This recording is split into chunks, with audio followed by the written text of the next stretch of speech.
everybody. Welcome back. Wise Up. Here we are. Season 2 has been terrific. We had amazing guests. We've had service providers, consultants, many different manufacturers all talking about how the network is impacted by either their services or their products that they're bringing to the table.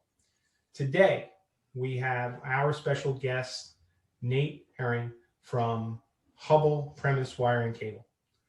Now, many of you might be familiar with the name Hubbell Telescope. I mean, Hubbell goes back to the 1800s. I mean, it's a massive organization that's American-made products. You know, you go down the aisles of certain big box department stores, you'll see Hubbell. If you look at people's homes, you'll see Hubbell around. If you're going into a office or a data center, there's products by Hubbell. If you're riding the rails of a transit, there's products by Hubbell. But today, Nate Herring is the product manager of Datacom, copper Datacom, and AV products for Hubbell Premise Wire and Cable division. We're going to be talking to him about certain products, where he started out with Hubbell, and what he's done along the way in several roles that he held over the last course of the 20 years that he's been with Hubbell, and talk to him about, you know, what he's seen with the changes of, you know, how we're doing this social distancing and working remotely, you know, different types of office environment, different types of data center environments. So what is Hubbell bringing to the table from company standpoint, as well as a product standpoint? So without further ado, Nate, welcome, and thank you again for taking the opportunity to join me on WiseUp, which can be downloaded, streamed, Apple iTunes, Spotify, Anchor, or however you stream. So check us out, WiseUp. Nate, thanks welcome. so much, Anthony. Thank you very much for having me. So, this is a great platform you've developed here, and I'm really happy to participate in it. We appreciate it. So Nate, I asked many of the guests that come on the show, you know, what drives you other than a paycheck to go to Hubbell and work for Hubbell? And you've been doing it for 20 years. So it's, you know, in an environment, in an economy that we're in prior to COVID, many people, you know, in our age group, they tend to jump ship often, you know. So it's very seldom in this environment, in this economy, that you see somebody that stands in over 2 decades with a company. Must be some good reason that you like working at Hubbell in Connecticut, right? Yeah, absolutely. And before I get into that, let me just first correct you. Hubbell Telescope is not the Hubbell that you know. And I hear that all the time in my 20 years at Hubbell. Right. You know, everybody's like, did you guys do the telescope? No, we didn't do the telescope. No. But we've often thought about having a little telescope we bring around with us to kind of promote the company in kind of a funny way, right? Good marketing ploy, right? Yeah. No, but you're right. I mean, I've been with Hubbell over 20 years now, and it's been a great company to work for. And one of the things that really drew me to Hubbell was just the way that they treat their employees with respect, you know, and they've always treated me as a human being and not just another, you know, resource to be managed, right? So that's what really endeared me to the company. And it's a large enough company that I've been able to grow throughout the years. I started off as a mechanical design engineer, designing the plastics that go into our patch panels, jacks and whatnot, and then moving on to product management in 2007. And then, you know, and then going back to Hubbell Premise Wiring, I kind of bounced around the company, but I came back home to where I started, which was the Hubbell Premise Wiring Group. Oh, excellent. Yeah, and as I mentioned, not knowing, so thank you for correcting me on the Hubbell Telescope, but I know that Wise Components, who we work with as an authorized reseller of Hubbell, we work with Hubbell Premise Wire and Cable. We also, our OEM division has the opportunity to work with Electric Motion, a Hubbell-owned company, working with the transit, many of the different transits, and trying to bring to them your quality products on that end. So it's a different division. So it gets very confusing what you own and what you don't own. Yeah. When you talk about Hubbell. We got a lot of brands, and I think internally they're also working on trying to figure out, all right, how do we get people to get things to work together, right? Because, you know, Hubbell Premise Wiring, we handle inside plant stuff, right? So inside the facility, there's a whole other division of Hubbell that has all the pole connected hardware and all the other things. Like if you're walking down the street and you see one of those connection boxes that's in the sidewalk, that's a Hubbell brand as well. So Quasite or Pencil or some of the other ones. So, you know, Hubbell is starting to develop a complete end-to-end strategy when it comes to digital infrastructure, you know, going from the service provider of the data center, how do we follow those bits and how do we get them into the facility? So it's really exciting to be part of that. And I think it's an area of investment that Hubbell is looking to continue to put resources behind. Yeah, it's, you know, everybody is tasked a little bit differently this I would say in 2020 for obvious reasons. 180 countries have been affected by this you know, horrific pandemic, and we're all trying. I myself am working from my home office. You are working from your home office, as are many people are working from their home office or going into a somewhat a smart office or soon to be smart office. Right. And you know, as we've had other guests on the show talking about the intelligent building in the enterprise space. In recent episodes, we've had the CIO of JLL talking about how to not only retain the client base that they have, but entice new customers to come into their building. And what we talked about with them was prop tech and saying the importance of the products that companies like Hubbell are bringing to the table, because it's behind the walls and above the ceiling, and you don't see it. It just poof, it's magic. It works. Exactly. So, and this is what WiseUp is trying to bring to the CWA, the IBEW, the property facilities managers. There are people out there that are listening to Joe Rogan and his wonderful podcast and in the millions. But there is a niche or a niche, depending on what side of the world you're sitting on listening to this, as this is streamed in 50 countries, that all understand the hierarchy of, or the topology rather, of how important the infrastructure is and what a critical role it plays in enterprise space or data centers. Right. So, yeah, it's the fabric that makes the magic happen, you know. Absolutely. So with that said, you started talking about acquisitions and stuff. Can you indulge us in some recent ones? Yeah. So Hubbell as a company, as a corporation, has grown exponentially as a result of acquisitions. And we were happy to land one of our first ones this year. Acceltex is now part of the Hubbell Premise Wiring brand. So we're able to offer, what Acceltex does is they're very focused on wireless networking and the connecting hardware to make wireless networking happen. So it's not to say that we're getting into access points, but what we're doing is we have hardware to mount those access points where they need to be mounted. We have antennas to extend the reach of those access points. So a lot of times access points are designed for an 8-foot high ceiling going into a standard facility, right? Well, what happens when you're in a warehouse environment or a high ceiling environment? You need to have a different type of antenna to focus that the RF energy down to where it needs to be. What if you're doing a stadium, right? Well, now that's a whole different animal. Now you need to have boxes underneath the seats that hold antennas so that people are going to be able to be connected and, you know, not have the issues that you have if you only have a couple of APs. So we're really, really excited to integrate them with our products, because now we've got the connecting hardware on the wire side, and then also now on the wireless side. Bringing those two together is going to be a really nice combination.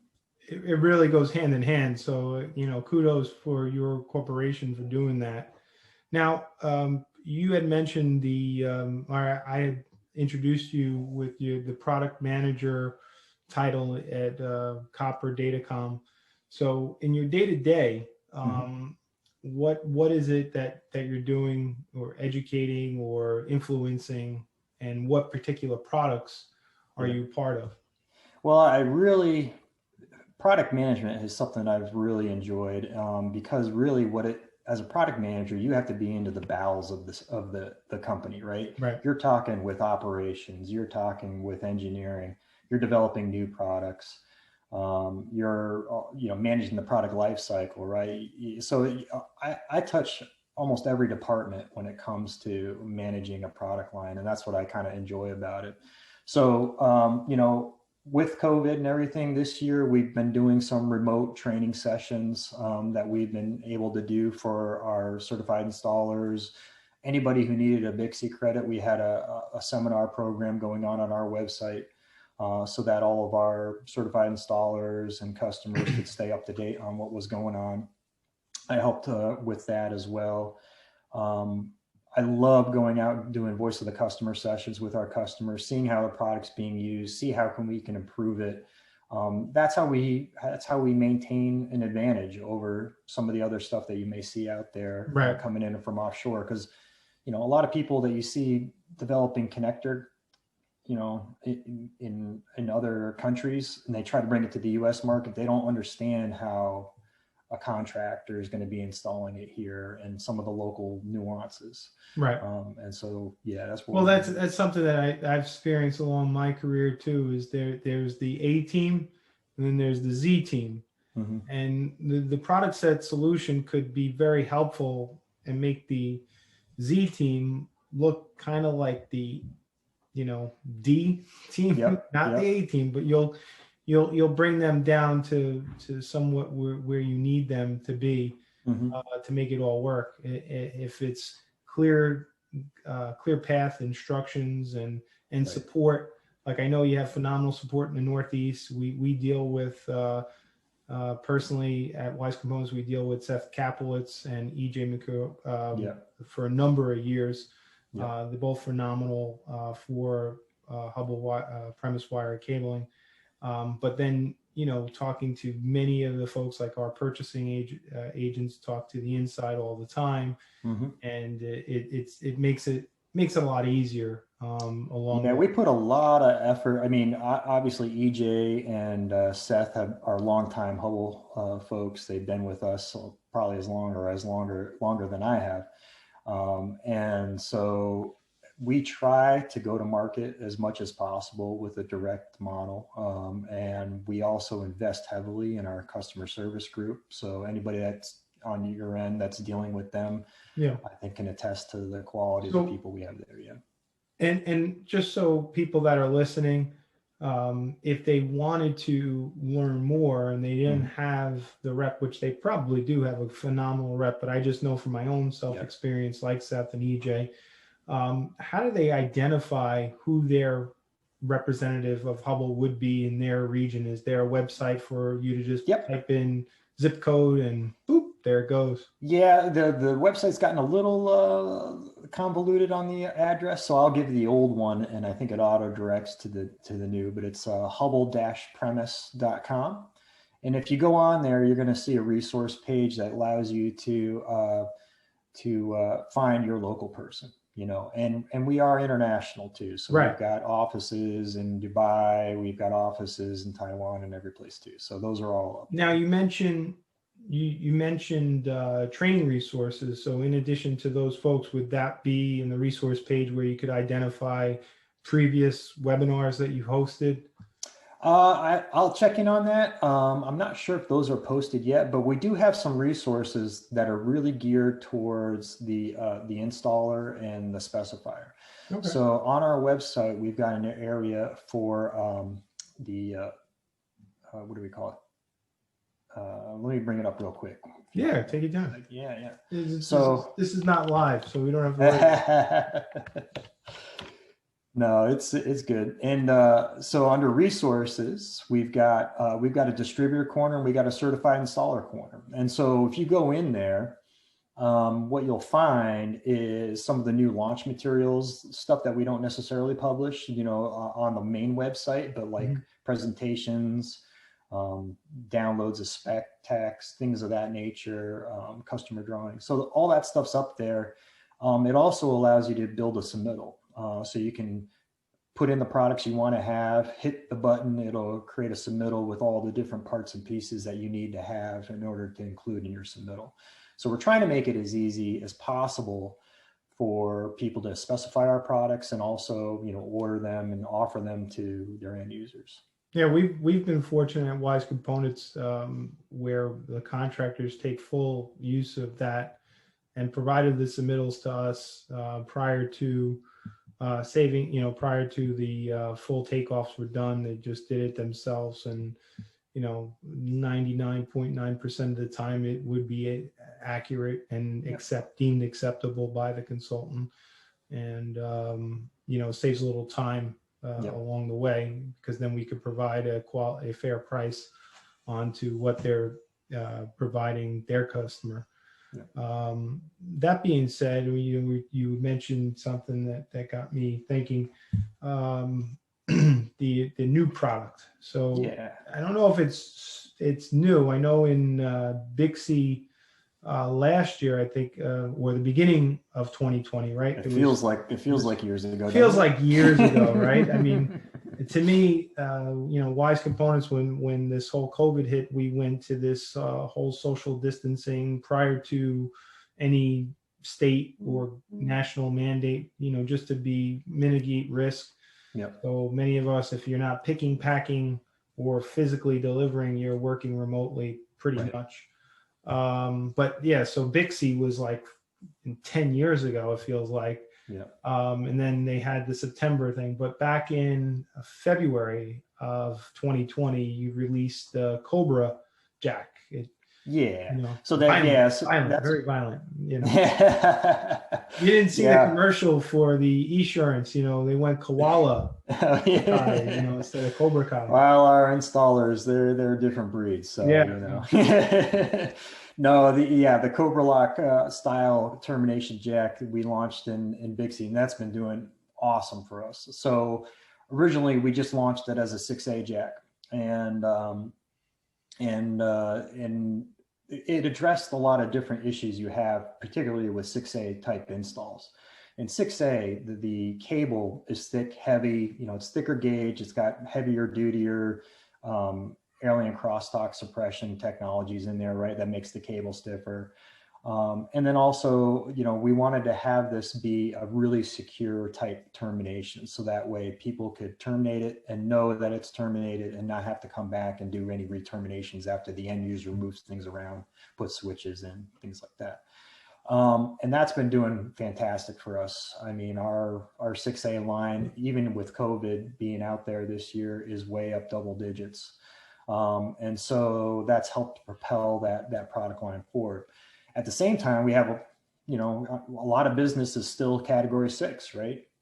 And a lot of installers love how the termination goes with Cobra Lock. Very easy. They didn't have to have any special tools, easy to re-terminate.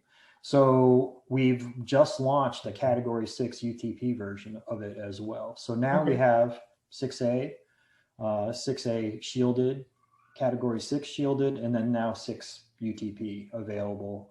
And the stock, we just got it in stock now. And you're going to be seeing a lot more of that next year.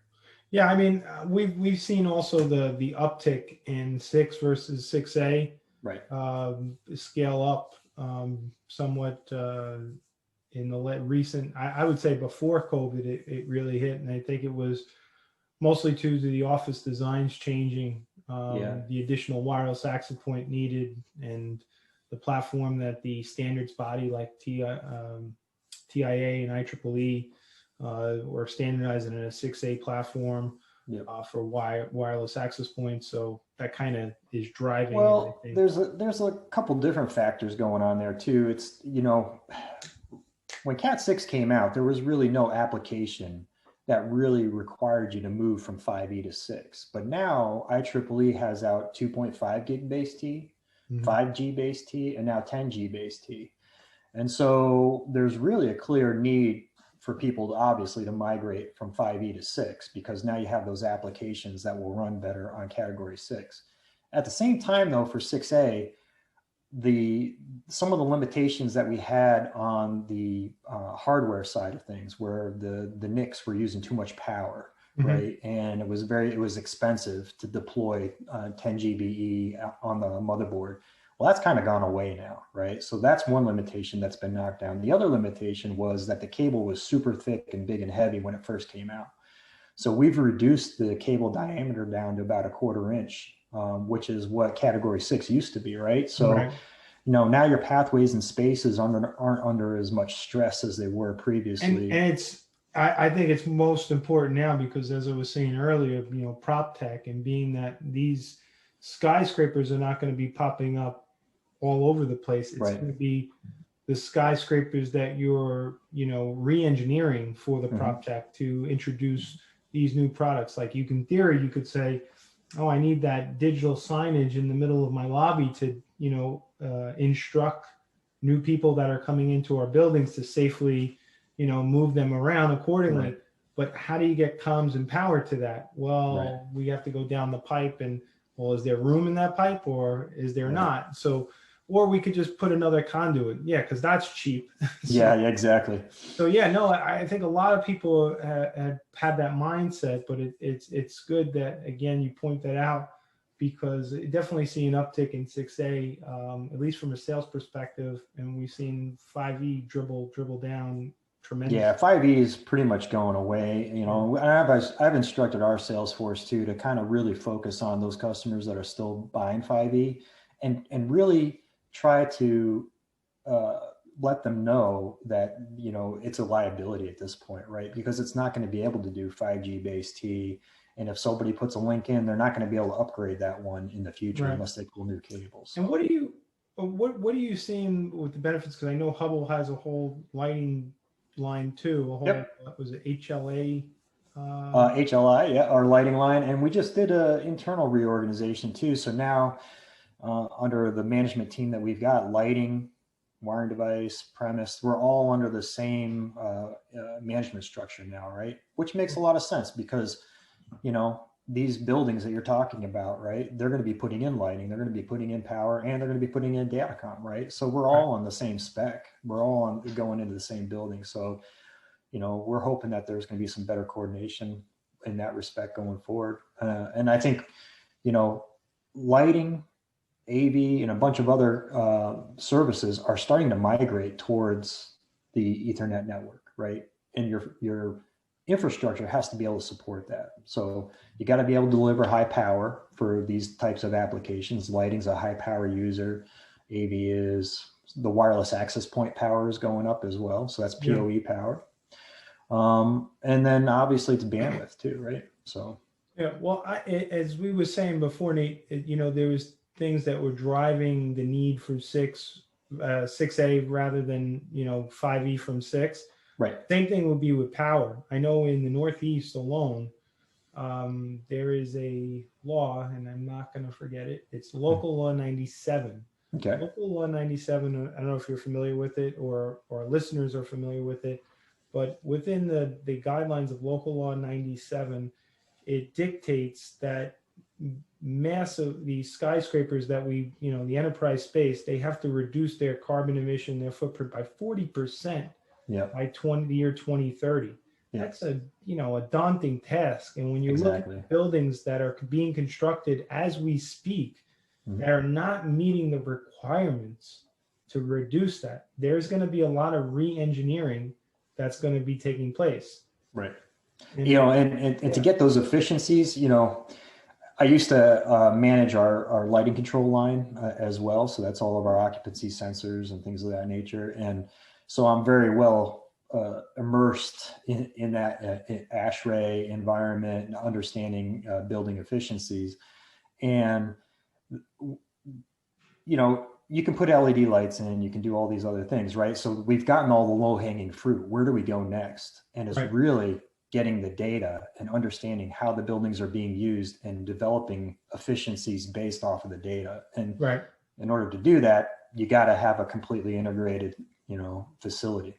Oh, absolutely. I mean, we spent some time again with JLL, and they were talking about how are you going to navigate the traffic just going on to the elevators, and that's all going to be done by, occupancy sensors to say, there's a Schedule A, Schedule B. But what happens when Schedule B and Schedule A, there's a cross connect, somebody's on vacation and they didn't get the memo. Well, how do you prevent that from happening? Well, there's facial recognition screening and all these different things to make it not intrusive. Yep. Rather than have a guard who could be contaminated, a physical body of some type of virus, flu, COVID, whatever, you have a device that's powered by, layer one infrastructure to prevent the, or I should say not prevent, but mitigate that risk factor.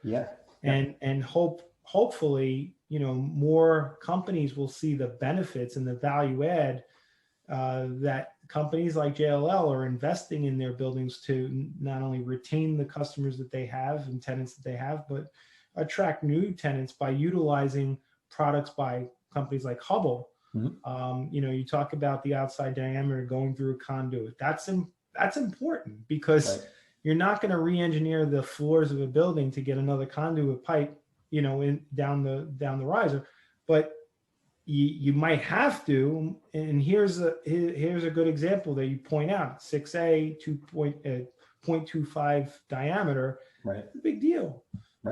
Especially now when you're thinking of how you have a 4-inch conduit, you have a 2-inch conduit, and how much fill ratio is left. Yeah, we've come a long way from the days when it was over 0.3, so it's really come down. And the other thing that's kind of going along with what you're saying too is there's been a huge, a larger demand for jacks and connecting hardware that's going to be in the plenum space too, right? So you got a lot more devices that need to connect up and go up into the plenum space. So security cameras, APs, and things like that, right? So that's why in the past 2 years, we got plenum rating on all our jacks. We've got plenum rated patch cords now. We just came out with a bracket that allows you to attach 2 jacks to like the drop ceiling stringers. So we're doing a lot of things in that realm to try to enable these new applications to go on to the existing infrastructure. It's a really exciting time, to see a lot of these new applications just popping up everywhere. It definitely is. I mean, there's a lot to be said for what's going on in the changing environment. There's a lot of uncertainty, but a lot of the stories that I'm hearing and I'm reading, it goes back to the technology that's going to be deployed within the existing facilities. And we also feel that, in the post-COVID world, I mean, there's still going to be a heavy emphasis on working anywhere, right? And so that's why we came out with a work from home kit. It's a kit of devices. So it's got a jack, 150 foot of cable, some face plates. We're probably going to do some surface boxes too, another version with surface boxes. And that enables like one of our certified installers to go into one of their end users' homes and put in a link in for them so that they get a hardwired connection to their. That's terrific. I mean, as I said before we started the call, I'm in the process of building my own home office. So you could send me one of those. I could try it out. I saw you taking notes. Yeah. I'm putting it down now. So I could say it on all the podcasts. This is a Hubbell work from home kit. Yeah, there you go. Right here. No problem. I'll send you the address after we No get problem. But no, this is what we're talking about. A company that's been around as long as you have all the different divisions. You're highlighting all the form factors of the things that are important. But again, pointing out that they're behind the walls and above in the ceiling, so we don't see them. We really don't care about them until now, because we know how the application is so critical to the overall technology, the innovation. All these things that we hear about, occupancy sensors and people flow and prop tech and reducing the carbon emission.